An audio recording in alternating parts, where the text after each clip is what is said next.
This is Monty with Build Brothers. We're at 9649 Pino Drive. Started my digital inspection. We always like to start underneath the eaves just to see the condition of the wood. And the wood condition seems good. Didn't see any dry rot or termite damage, so that's looking good. This house was built in 1998, so what we're looking at is a 26-year-old roof. We do see drip edge. This is good. We like to see drip edge. Helps that water flow off every time the rain, so it doesn't soak into the fascia board. You can see a lot of granules starting to build up in those gutters. Right off the bat, on this architectural asphalt shingle, we see some fiberglass starting to show through on these outer edges. And this just happens over time. When that material is starting to bake in the sun, those oils begin to deplete and those granules start to collect up in the gutters. When those granules begin to deplete, these fiberglass portions start to show through, and that's that shiny stuff. See a lot of massive repair around these vents, and we do see a lot of granule loss on these ridge caps. A couple exposed nail heads as well. So those are definitely compromised as of now. More mastic repair.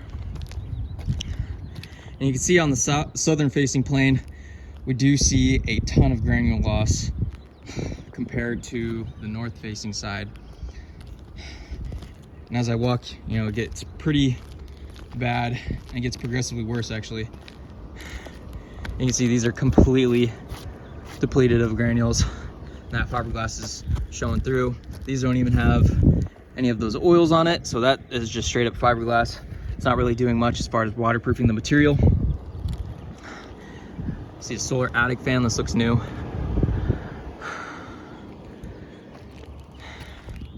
See a little piece sticking up right here. I'm not sure where that's from. But yeah, you can just see the extent of the damage on this side. This is completely stripped. Again, more of that granule loss along the ridge caps. Two more exposed nail heads. And this is the north facing side, so you can see it's not as bad the southern facing plane. But we do see a little bit of that fiberglass starting to show through on the outer edges of these shingle tabs.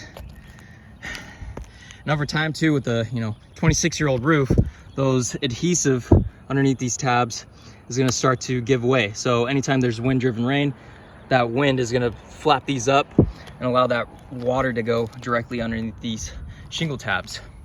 We do see this consistently all throughout. So those are starting to get a little loose. Chimneys are always a sensitive area. We do see proper flashing on here. We see the step flashing on the side and the counter flashing to cap that all off on the top. We do see an open area underneath this flashing around the penetration. So this is exposed as of now. Again, anytime that wind-driven rain comes through, it's gonna have a chance to get right up underneath here and go down to the wood decking. And a lot more mastic repair. My recommendation with this roof, definitely time for a tear off. As far as waterproofing capabilities, this isn't really doing any good. That rain is gonna have an opportunity to get underneath down to that wood decking. So yeah, I would definitely and highly consider re-roofing this. But what we want to do is strip this down to the wood decking, address any rotten wood that needs to get replaced. As far as the extent to that wood damage, we can't determine until the old material is actually off, and that is done on a discovery basis. So we are in Owens Corning.